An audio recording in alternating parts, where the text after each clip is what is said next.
شمر آتا ہے آپ کو شہید کرنے کے لیے.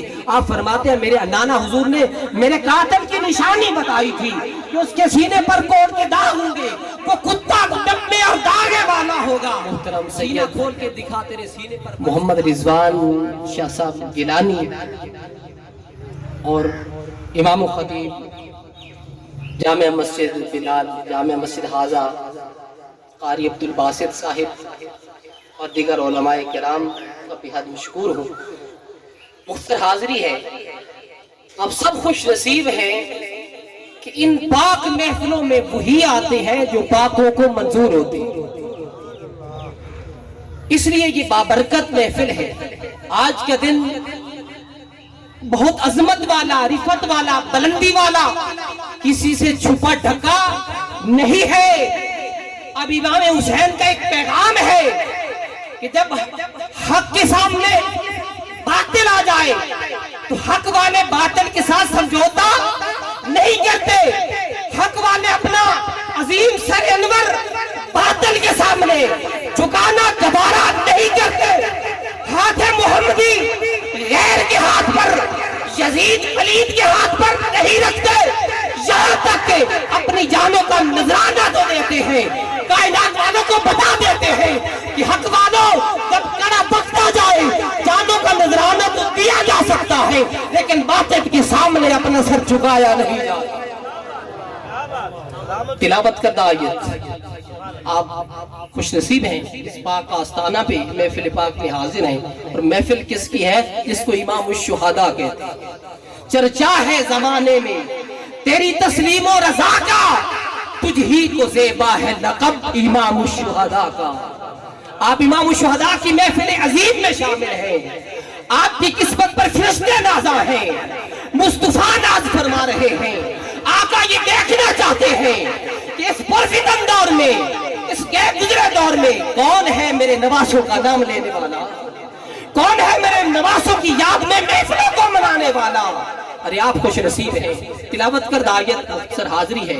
اس کے بعد بڑے بڑے علماء کرام تشریف فرما ہے, اپنے اپنے انداز میں جو ہے وہ سب کے قلوب و اذہان کو منور اور معطر کرتے رہیں گے. مرج البحرین, اللہ فرماتا ہے کہ ہم نے دو سمندروں کو آپس میں ملایا. بات کو غور سے سننا, 10 منٹ سنیں, عاجز کو یہ 5 منٹ توجہ سے سننا. اللہ فرما رہے ہیں ہم نے دو سمندروں کو آپس میں ملایا. دو سمندر آپس میں بہتے ہیں لیکن ان کے درمیان ایک پردہ ہے. ان دونوں سمندروں کے درمیان ایک آڑ ہے. یہ حد سے تجاوز نہیں کرتے. تم اللہ کی کون کون سی نعمتوں کو جھٹلاؤ گے. یخرج منہم اللؤلؤ والمرجان, ان دونوں سمندروں کے ملنے سے لؤلؤ اور مرجان پیدا ہوئے. اب بتانا چاہتا ہوں کہ یہ دو سمندر کون ہیں. پہلا سمندر بحر ولایت علی المرتضیٰ ہے. دوسرا سمندر بحر عصمت و طہارت فاطمہ الزہرا ہے. ارے یہ عظیم سمندر ہے. ان کے ملنے سے, ان کے ملاپ سے کیا چیز پیدا ہوتی ہے؟ لؤلؤ اور مرجان پیدا ہوتے ہیں. یعنی ایک موتی بن کر نکلتا ہے, دوسرا مرجان. موتی امام حسن کو کہتے ہیں, مرجان امام حسین کو کہتے ہیں.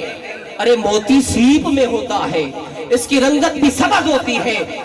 سمندر کی لہروں سے لگ لگ کر اس کی رنگت سبز نظر آتی ہے. اور اس کا اشارہ, موتی کا اشارہ حضرت امام حسن مجتبی کی شہادت کی طرف ہے. اور مرجان چونکہ سرخ ہوتا ہے, اس کا اشارہ امام علی مقام حضرت امام حسین علیہ السلام کی شہادت کی طرف ہے. ارے جب یہ شہزادے پیدا ہوئے تو ان کا نام علی پاک نے تو حرب رکھا, امام حسن کا بھی حرب رکھا. جب حضرت امام حسین کی ولادت ہوئی تو علی مرتضیٰ نے دوسرے شہزادے کا نام بھی حرب رکھا. جب امام حسن کی ولادت ہوئی آقا در فاطمت پہ تشریف لائے اور فرمایا فاطمہ, اور علی مرتضیٰ کو فرمایا علی میرا بیٹا میرے ہاتھوں پہ دو. علی مرتضیٰ نے آقا دو علیہ وسلم کے مبارک ہاتھوں پر حضرت حسن کو رکھا. میرے آقا نے فرمایا علی اس کا نام کیا رکھا ہے؟ عرض کرتے ہیں یا رسول اللہ ہم نے اپنی طبیعت کے ذوق کے مطابق اس کا نام حرب رکھا ہے. میرے آقا نے فرمایا لا بل حسن، اے علی اس کا نام حرب نہیں بلکہ اس کا نام حسن رکھا ہے۔ جب امام حسین کی ولادت کا وقت قریب آیا، حضور تشریف لائے، فرمایا علی میرا بیٹا میرے ہاتھوں میں رکھو۔ علی المرتضیٰ نے امام حسین کو آقا کے ہاتھوں پر رکھا۔ میرے حضور نے فرمایا علی اس شہزادے کا نام کیا رکھا ہے؟ عرض کرتے ہیں یا رسول اللہ، آقا حبیبی یا رسول اللہ، اس کا نام بھی ہم نے حرب رکھا ہے۔ حالانکہ حرب کا معنی بھی جنگ جو ہوتا ہے، لڑائی کرنے والا، لڑنے والا۔ میرے آقا نے فرمایا لا بل حسین، اے علی اس کا نام حرب نہیں بلکہ اس کا نام حسین رکھنا ہے۔ ارے حسن کا معنی بھی خوبصورت، حسین کا معنی بھی خوبصورت۔ یہ نام اس وقت تک اللہ نے جبرائیل کو بھیج کر مصطفیٰ کو نہیں عطا کیے تھے، مادہ حسن میں چھپا رکھے تھے یہ دو نام۔ جب وقت ولادت شہزادوں کا قریب آیا، اللہ نے جبرائیل کو بھیج کر مصطفیٰ کو یہ دونوں نام حسنین کے عطا فرمایا آقا پہلے کا نام حسن رکھ دو، دوسرے کا حسین رکھ دو۔ مادہ حسن میں چھپا کر رکھے تھے اللہ نے یہ دو نام۔ اب جب بھولے پھلے بڑے آقا کی پرورش میں، خود آقا نے اپنا لعاب دہن چسوایا، ان دونوں شہزادوں کو اپنی گھٹی عطا کی۔ جب پرورش ہو رہی تھی، مصطفیٰ نازنین اٹھا رہے تھے۔ ایک مرتبہ پیارے آقا دونوں مبارک کندھوں پر، ایک کندھے پر امام حسن کو بٹھا رکھا ہے اور دوسرے پر امام حسین کو بٹھا رکھا ہے، خود سواری بنے ہوئے۔ آقا مدینے کی گلیوں میں شہزادوں کو سیر کروا رہے ہیں، سامنے سے عمر پاک آ رہے تھے۔ آقا کا آمنا سامنا حضرت عمر سے، تو حضرت عمر نے جب دیکھا کہ آقا کے مبارک کندھوں پر شہزادے سوار ہیں تو مبارک بادی دینے لگے، شہزادوں تمہیں مبارک ہو، تمہارے نیچے کتنی اچھی سواری ہے۔ میرے آقا نے بڑھ کر فرمایا عمر تمہیں سواری نظر آئی ہے، سوار نہیں دیکھتا سوار کتنے اچھے۔ آقا سواری، عمر سواری کی بات کرتا ہے، سواری کی بات نہ کر، آج حسنین کی بات کر، چونکہ میں بھی مدینہ کی فضاؤں میں حسنین کے نازنین اٹھا رہا ہوں، خود خدا اٹھا رہا ہے۔ نماز عشاء ہو رہی ہے، دونوں شہزادے صفوں کو چیرتے ہوئے مصلی امامت پر پہنچتے ہیں، آقا کی مبارک پشت پر سوار ہو جاتے ہیں۔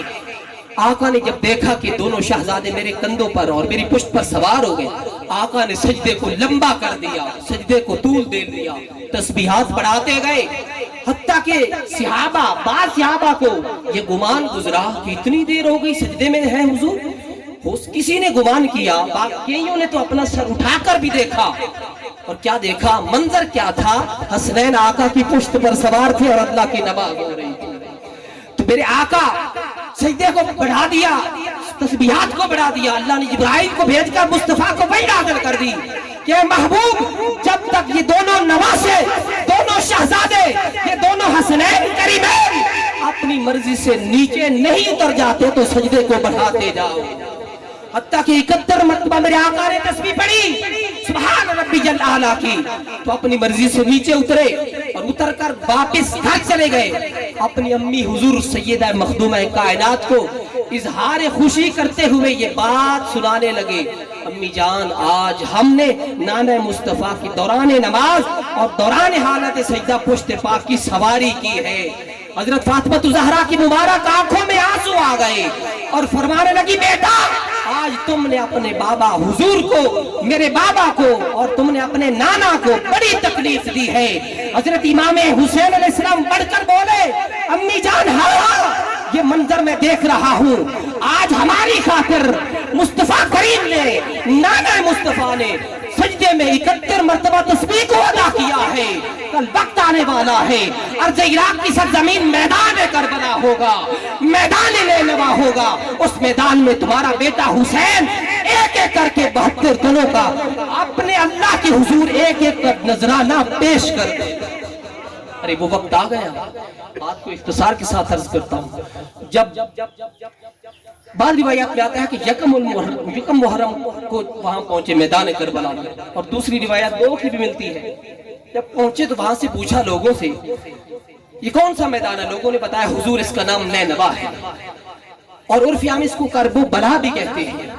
میرے آقا امام حسین اہل قافلہ سے فرمایا قافلے والوں یہی خیمے لگا دو، کجاووں کو اتار دو، یہاں گھوڑوں کو بٹھا دو،